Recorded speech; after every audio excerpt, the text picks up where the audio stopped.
Hello everyone, welcome back to বিনোদাস blog. আমার এই ছোট্ট পরিবারে সবাইকে স্বাগত। একটা নতুন দিন শুরু করছে। এখন পরীক্ষাটা কিন্তু বাজে সকাল তোমার 6টার মতো।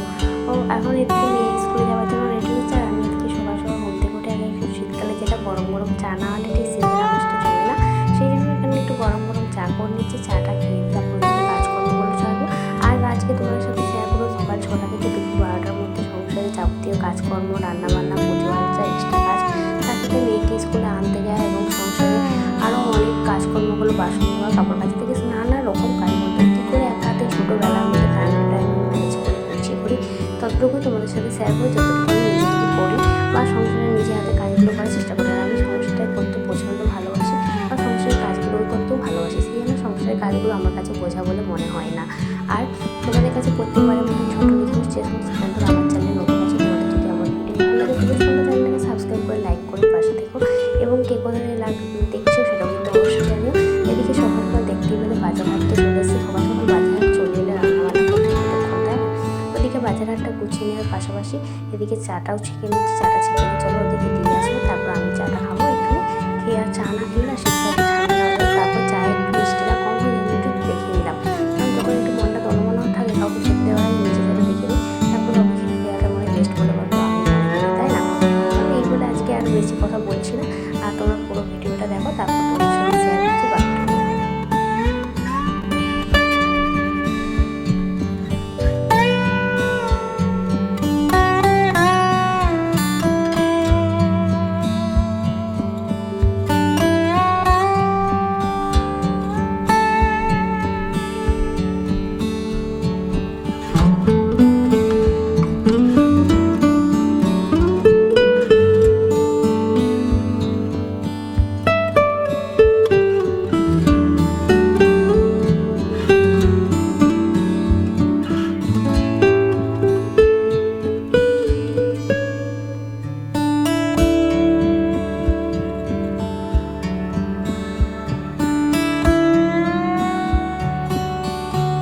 ওইদিকে বাজার হাটগুলো তোমাদেরকে দেখিয়ে দিলাম, তার সাথে এদিকে বাড়ি ঘরদের অবস্থা দেখতে হচ্ছে কীরকম হয়ে আছে। এগুলোকে সব নতুন করে গুছাতে হবে, গুছিয়ে তারপরে এদিকে রান্নাবান্নাও শুরু করছি। আজ রান্নাবান্না অনেকটা চাপ আছে বলতে পারো, সেজন্য সকাল সকাল রান্নাবান্না শুরু করতেছি, কারণ সংসারে যেরকম সময় সেরকম বুঝে আমাকে চলতে হয়।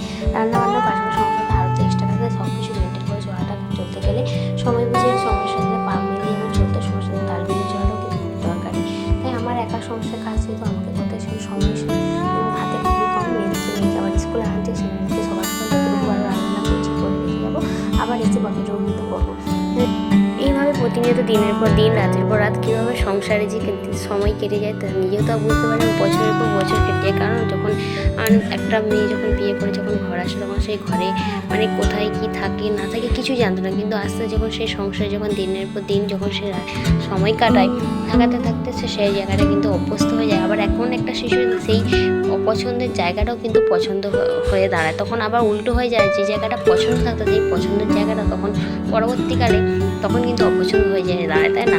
এখন এমনই হয়েছে, যেমন আমরা যখন বিয়ের আগে যখন থাকতাম তখন সেখানে মানে যেখানে থাকতাম বাপের বাড়ি, সেখানে ছাড়া কোনো জায়গায় গিয়ে আমাদের মন পছন্দ না। কিন্তু এখন দেখো বিয়ের পর সিচুয়েশনটা পুরো একদম উল্টো হয়েছে বলতে পারো, যে এখন শ্বশুরবাড়িতে যেহেতু থাকি, শ্বশুরবাড়িতে থাকতে থাকতে একটা এমনই অভ্যাস হয়ে গেছে যে অন্য কোথাও গেলে মন টিকে না বা ভালো লাগে না, যে না সারাদিন থাকি ভালো, কিন্তু দিনের শেষে মনে হয় না নিজের বাড়িটা ভালো, এটাই মনে হয়তো সংসারের মায়া বা টান যেটা বলে হয়তো। এদিকে রান্নাবান্না তো হয়ে গেছে, রান্নাবান্না করে নিয়েছি। এই সব রান্না এখনো কমপ্লিট হয়নি। ওখানে সিম ভাজা, শাক হয়েছে, শাক হয়ে সব চাপা দিয়েছে, এসে ভাত করবো, মাছ করবো, আর ওদিকে জামা কাপড় কিছু পরে রয়েছে, ওগুলো সব পরে কাচবো। এখন আজই টাইমটা অনেকটা সকালবেলা রান্নাটা করতে গেছি বলে ওদিকে একটু টাইমটা শর্ট হয়ে গেছে। যাই হোক, স্নানটা তো হয়ে গেছে, স্নানটা হয়ে গেলে এদিকে মেয়েকে আনতে যাবো, তারপর নিয়ে এসে তারপর পুজোটা ছাড়বো। তার ভাগে এদিকে স্নানটা করে রেডি হয়ে গেছে, কারণ পুজো করতে বসলে হয়তো আনা হয়ে যাবে, কিন্তু ওদিকে ও আবার অপেক্ষা করে, তার দরকার নেই। আর যেখানে দেখছি আমার সেখানে যাওয়াটা গুরুত্বপূর্ণ, আমার সেখানে মনে যে কোনো জায়গায় 5 মিনিট আগে যাবো তো 5 মিনিট পরে যাবো না, তাই না? সেটা মেয়ের স্কুলে বলে যে কোনো জায়গাতেই বলো না কেন, এটা অন্তত আমি সব জায়গায় মেনটেন করে চলি। এমনকি আমি যখন আমার বাড়ির মধ্যে যে ঘড়িটা আছে, আমি সেই যে ঘড়িটা 5 মিনিট কিন্তু ফাস্ট করে রেখে দিয়েছি। 5 মিনিট ফাস্ট করে রেখে দিয়েছি এই কারণে যে কোথাও বেরোলে আমার সবসময় আমরা ঘড়িটাকে ফলো রাখি, সেই ঘড়িটার মধ্যে তাড়াহুড়োর সময় মাথায় থাকে না যে কোনটা আগে কোনটা পরে, সেই জন্য একটু 5 মিনিট ফাস্ট থাকলে কি কাজে অনেকটা সুবিধা হয়। কিছু কিছু জিনিস এরকম সংসার ক্ষেত্রে একটু বুদ্ধি করে খাটিয়ে চললে প্রয়োজন মতো দেখবে অনেকটা দিনে সেটা কিন্তু আমাদের কাছে হেল্পফুল হয়। আর শীতকাল মানেই সঙ্গে সঙ্গে তো রেডি হওয়া যায় না। আর এখন যেহেতু শীতকাল সংসার সকাল থেকে কাজকর্ম করতে শরীর এতটাই গরম হয়ে যায় যে আর ঠান্ডা মনে হয় না। তাই যখন মেয়েকে স্কুলে 10টার সময় করে আনতে যাই তখন আর ঠান্ডা মনে হয় না। যাওয়ার সময় কিছু খুচরো পয়সাও নিয়ে নিলাম, কারণ বাচ্চাদেরকে নিয়ে বাইরে বেরোলে মানে যেন খুচরো পয়সা তো দরকার হবে, তাও কিছুটা হাতে রাখলাম, কখন কি দরকার লাগে বলা যায় না। আর নিয়ে এদিকে ওকে স্কুল থেকে নিয়ে এসে তারপরে এদিকে বাকি কাজকর্মগুলো হবে। এদিকে ফাইনালি স্কুল থেকে নিয়ে চলে এসেছি, নিয়ে এসে এদিকে বলে একটু পুজো দিচ্ছি, পুজো দিয়ে এদিকে তারপর ওদিকে আমি বাকি রান্নাবান্নাগুলো সারবো, কারণ এসে জামা কাপড় চেঞ্জ করে আর হাত পা ধুয়ে ওদিকে মেয়েও স্নান করে রেডি হয়ে গেছে। এরকম ফাইনালি সব খাবার দাবার রেডি হয়ে গেছে। এখন কিন্তু ঘড়ি কাটা বাজে কিন্তু তোমার 12টার মতো। এদিকে ভাত করেছি তোমার লাল লটের শাক ভাজা, শিম মাছের ঝাল, পায়েস, ডাল আর চাটনি। আর আজকে 5 তরকারি ভাত, তার সাথে পায়েসও করলাম। আজকে একটু কারণও ছিল।